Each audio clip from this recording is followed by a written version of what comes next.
Magandang araw mga kapitbahay from Bataan, Bulacan, Pampanga, and Tarlac. Welcome to another episode of Mrs. Galang's Kitchen. Ay, ano bang ituturo mo sa kanila na to? Yung parang sa Kapampangan Taisan ang tawag natin doon Actually, it's really a Kapampangan cake. Ang ibig sabihin ng Taisan sa sa English, Sharpening stone. yes, hasaan ng kutsilyo. So, ano ba tong, kasing tigas din ba to ng No, it's very soft, mamon-like. on the contrary, no? Ito yung, actually, baka familiar din kayo sa cake na ito. It's a classic, timeless, no? It never grows old. Ngayon, para doon sa mga hindi naman nakakalam, ano ba tong Taisan na to? Huwag po kayong aalis, magbabalik kami para i-demo ang aming recipe for today.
Magandang araw po mga kapitbahay.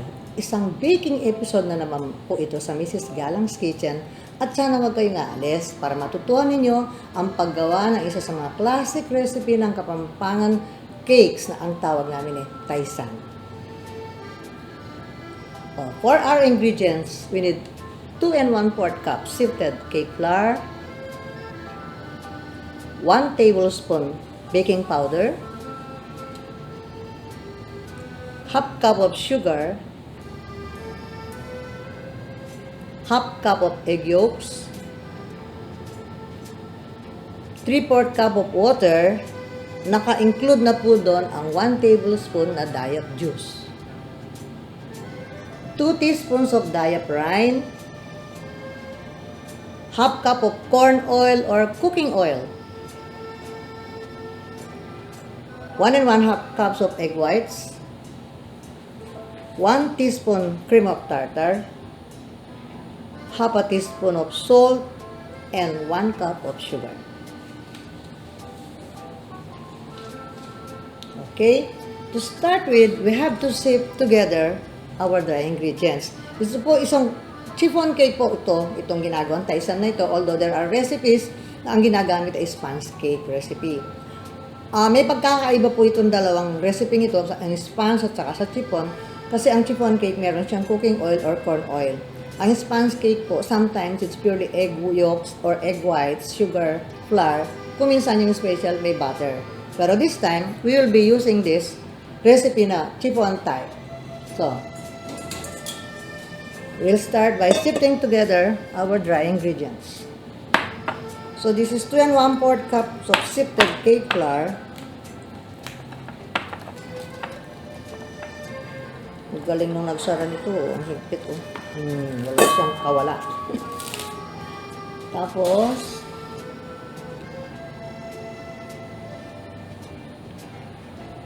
and then we will add 1 tablespoon of baking powder,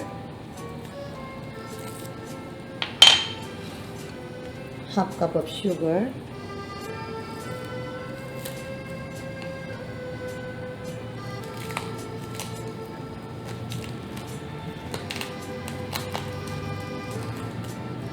pwede po natin i-add yung ating baking powder dito sa sa sugar. Normally, we add the salt with the dry ingredients, but you can also add it to your egg whites kasi salt is also another form of stabilizer aside from cream of tartar. Add it here. And then, you can sift this together.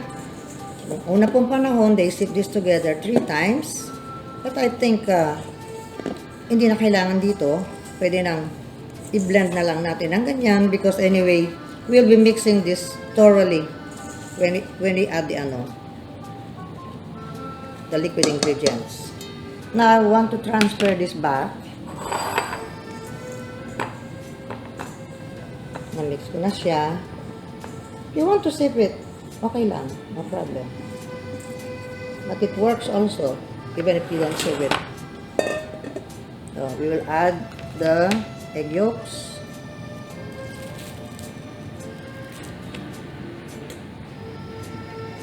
This is the amount of egg yolks dapat sa mga recipe na iba ng chiffon cake.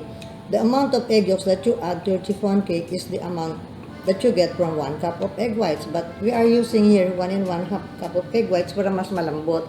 So, yung ibang egg yolk nito, hindi na natin ginamit. And then, I will add the, let me see, the water. So, I want to use this to break the yolks. Break slightly. Yung iba pa nga po, mini-mixer pa to pero hindi na kailangan. I just want to break the yolks.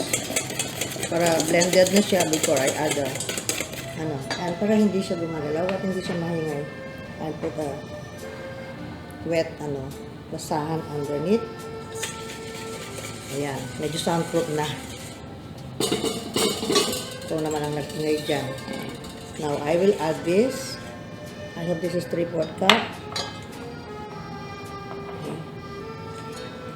Para hindi masaya yung ating yung sabaw ng dayap. At saka pampaputi yan. Pampaputi ng cake yung maasim. Although hindi siya magiging puting-puti because we are using a lot of egg yolks here. So after blending, we will now add the mixture of cake flour, sugar, and baking powder. Now we will blend this carefully. Ingat lang kasi baka tatapon lang yung mga dry ingredients sa mesa. Mawawala yung balance ng cake nyo. Because in baking, everything should be measured exactly the same amount na dapat na ilagay sa recipe. Hindi pwede ang tansya-tansya dito. Now, it looks thick now. And then, but of course, we have to add the cooking oil or corn oil. Corn oil po ang pinakamagandang gamitin dito kasi it gives a better taste at saka mas malambot ang labas. But ordinary cooking oil will do.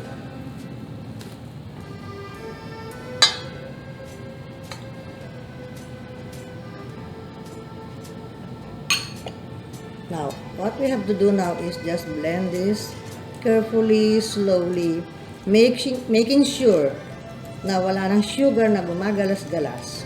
Kung marinig kayo, ibig sabihin, lusaw na dapat yung asukal. So, these are the steps that you take when you make chiffon cakes.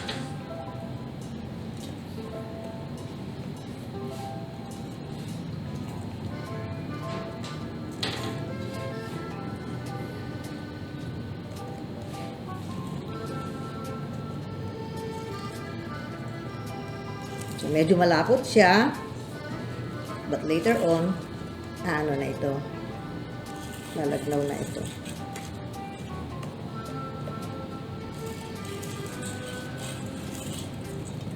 Now, we will add the diaprine. To taste ito, Hindi lang yung dessert ng Kapampangan ang nilalagyan ng dayap. Pati mga cakes pwede. Instead of using lemon, dayap po yun ang talagang native sa atin.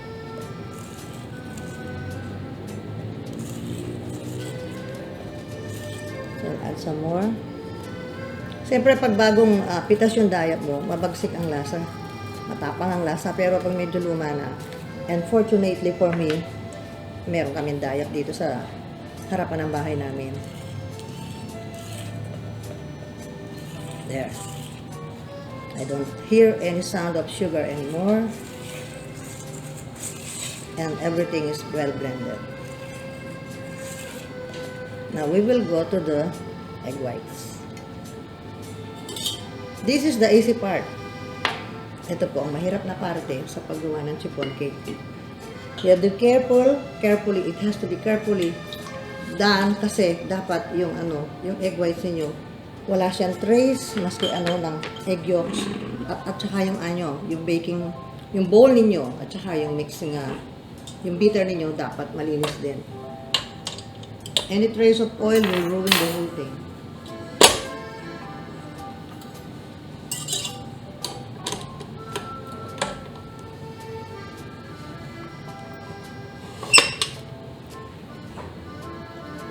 In and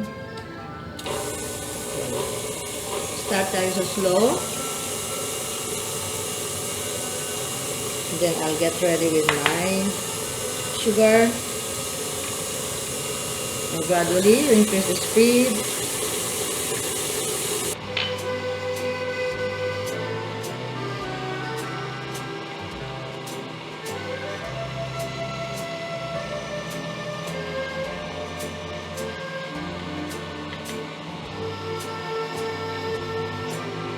Now I'm going to add the salt.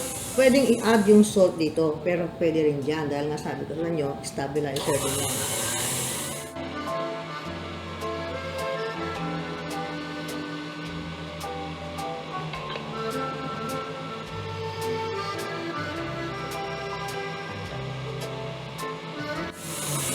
And before I add my sugar to the egg whites, I will add the cream of tartar muna doon sa ating sugar.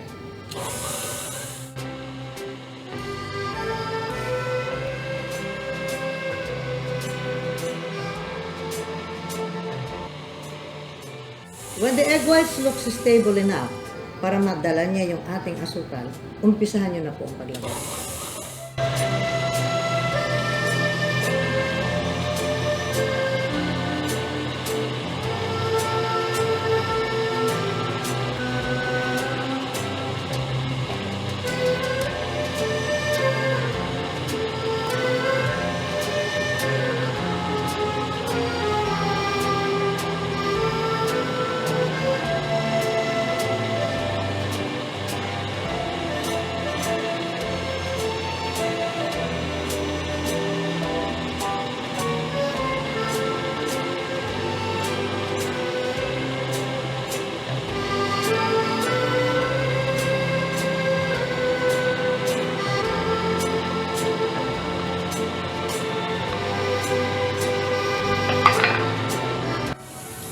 After we have added all the sugar, I will now increase the speed to a little bit higher.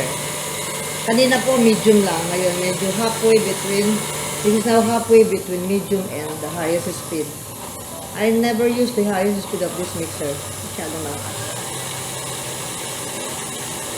Now we will prepare, or I will show you the pans that we're going to use for our taisan.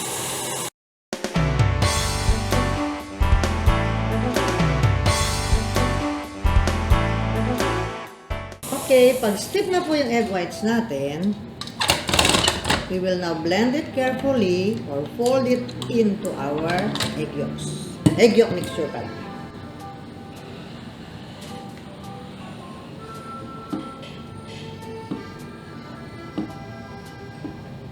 Huwag niyong ipapagpag yung beater na ito, itong whip.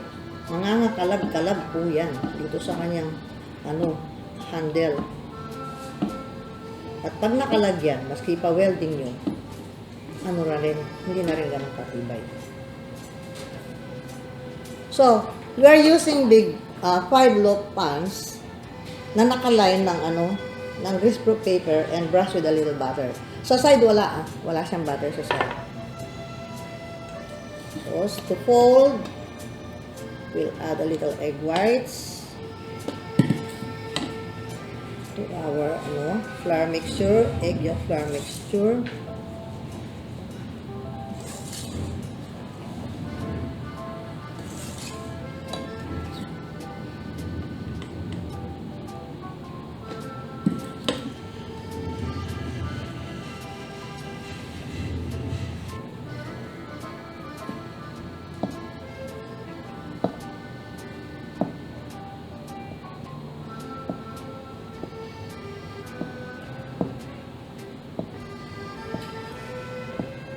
Pag ako nagbe-bake, ang hindi nawawala sa tabi ko, itong rubber scraper na ito.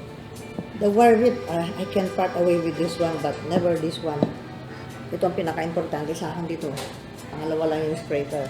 So after blending a small amount of the egg whites to my egg yolk flour mixture, I'm going to add it back dito sa ating egg whites.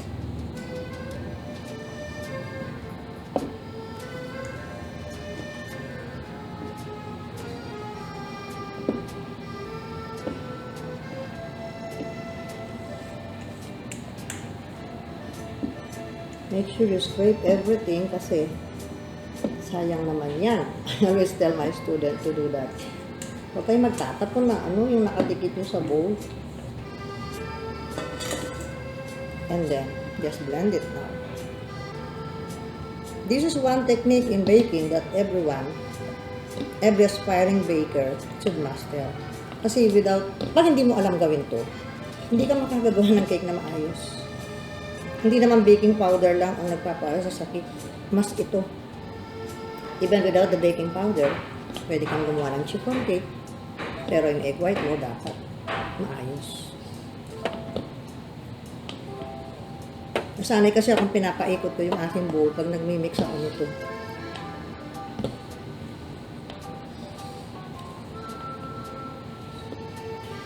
I'm just trying to blend. Baka meron pang egg white na nasa ilalim. Nagiging parang marshmallow siya sa cake pag hindi nahalo dun sa flour mixture. Okay, I think this is okay na.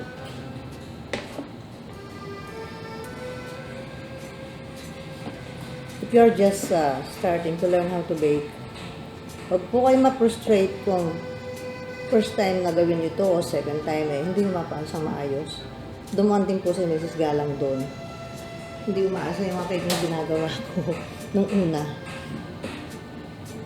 That's why when I teach, I always tell my students those mistakes.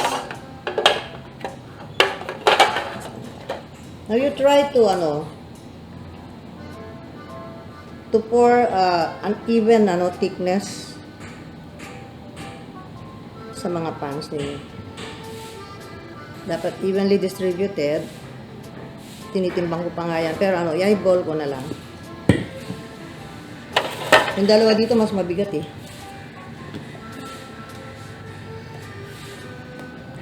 You will know, pagluto na itong ganitong klaseng cake, when you touch it at the center, very lightly, at nag-i-spring back. At saka when you bake, you wait for that aroma to come out sa oven ninyo. Pag nangangamoy na parang sinaing, mabango na, ibig sabihin, naiinin na yung cake nun. Nagde-develop na ng crust na caramel sa ibabaw. Nagka-caramelize na yung crust niya.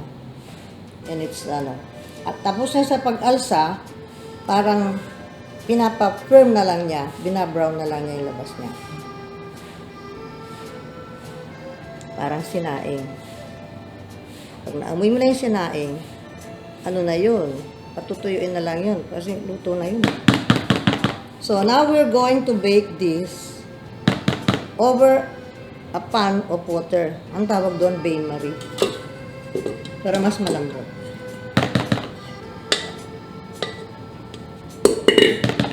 And excuse me, medyo mag-iingay ako. Dito na lang. Just to flatten, to level the cakes.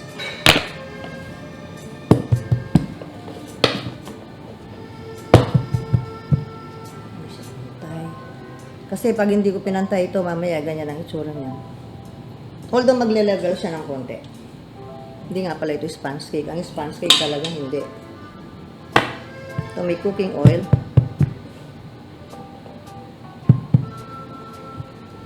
So this one is a little bit smaller. Kukuha ko dito. And then I'll put it sa harapan, sa labas, malapit sa pintuan ng oven. Kasi unang maluluto ito so that I can remove it ahead of time. Ahead of the rest pala. Okay? So, we'll now place this on a cake rack. At doon sa oven ko, meron na pong mainit na tubig na naghihintay doon. Nasa tray. At doon natin ipapatong yan. The steam will make it, mas malambot.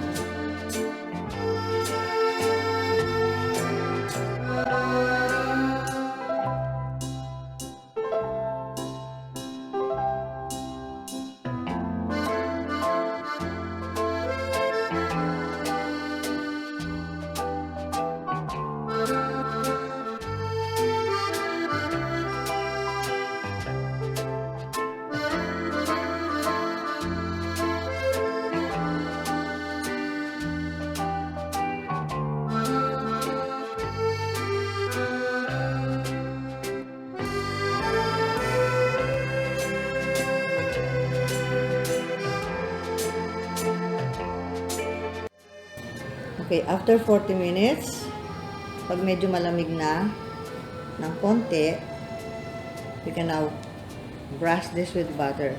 Yun yung lining po sa ilalim. Yung sabi ko sa inyo. So, we'll brush this with butter. Lots of butter.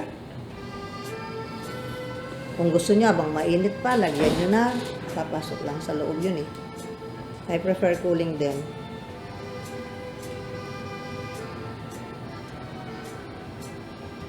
Taisan, ang Taisan po sa Kapampangan ibig sabihin hasaan. And they should have been baked a little bit smaller, mas mababa, kasi gano'n naman ang hasaan. Kaso, kulang po yung aking baking pan. Dapat 6 to eh. Mas mababa ng konti. Tapos, we will roll them in sugar. These are the desserts or the cakes ng mga unang panahon. Nung bata ako, pag nakakita ako ng cake na mga ganyan, maski may bakery kami, kasi ang bakery namin ang tinitinda yung mga commercial na cakes. Ito special na ito, and I really save money para lang makabili ng mga ganito. Malay ko ba na pagdating ng araw, tinuturo yung paggawa. So, I think I'm going to use my scraper here para ma-spread mo mabuti. Hindi lumalaban yung kasi malambot nga.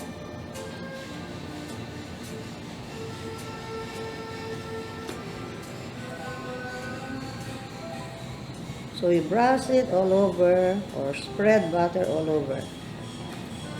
Kaya nga sabi ko sa inyo, mamundin to eh. And then,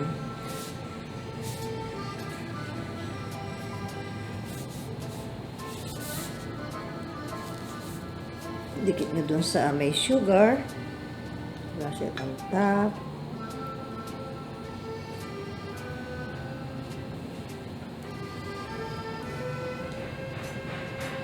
And now, I'm going to wrap it. Pag gusto nyo ipamigay o ibenta, ibalot nyo sa mga ganitong klaseng papel o kaya yung crisper paper para mag-stay siya malambot.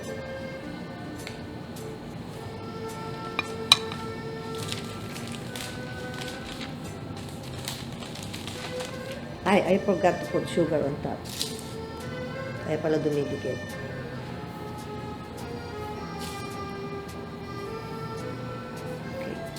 So, kain nyo nang may asukal. Kaya lang, isang ng asukal, yun para hindi dumikit yung yung pambalot. Ikot natin.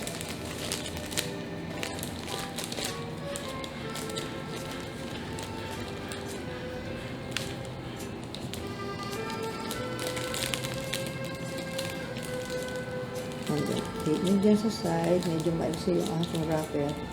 Kailangan ako ng tape. Tapos, i-tape nyo dito. There. Pwede nang ipamigay na regalo.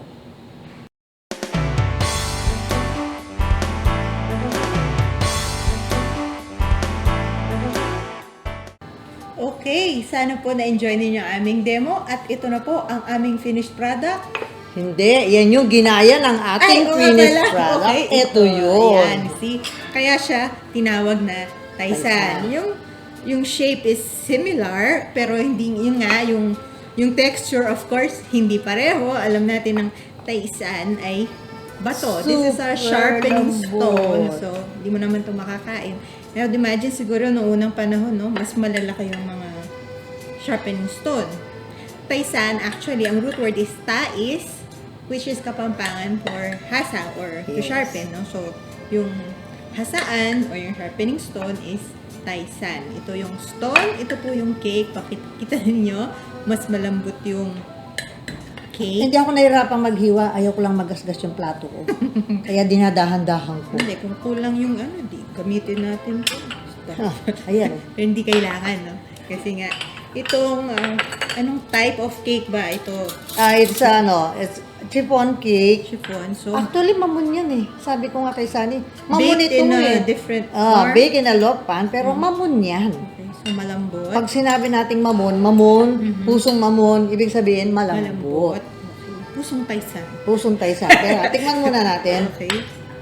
See, This is maraming butter dapat yan eh. Konti pa nga yung butter na yan eh. Dapat yan, mas makapal pa dyan. Pero hindi na ako kakain nung pag mas makapal pa dyan ang butter. According to taste. Diba? Tapos marami rin sa sugar na Super lambot. And masarap. Tapos meron siyang flavor ng may konting diet yan. Kaya, yes. Parang siyang nakahawig. Parang kumakain ka ng pastillas, pero cake Oo, yung, tama. kasi Kasi yung pastillas umaamoy is butter, itlog, asukal, Kaya Tapos nga, yung dayap na. yung diet, nasa nga siyang pastillas. Masarap. Hmm. Okay, so sana po i-try ninyo itong recipe na to. Napakasarap. It's timeless. Magandang pang regalo or ipang tinda. No? At siguradong matutuwa yung pagbibigyan ninyo. Ay, dapat siyang matuwa Diba? kasi masarap. At maraming butter. Mhm. Okay. So, that concludes another episode of Mrs. Galang's Kitchen. For your comments, questions, and suggestions, just leave us a message sa aming Facebook page. It's www.facebook.com/Mrs. Galang's Kitchen. Sana po nagustuhan ninyo ang aming recipe for today. Maraming salamat po. Teka, kumuha ka na lang doon kung gusto mo pang kumain. Akin na lang to. Ayaw niya, matigas.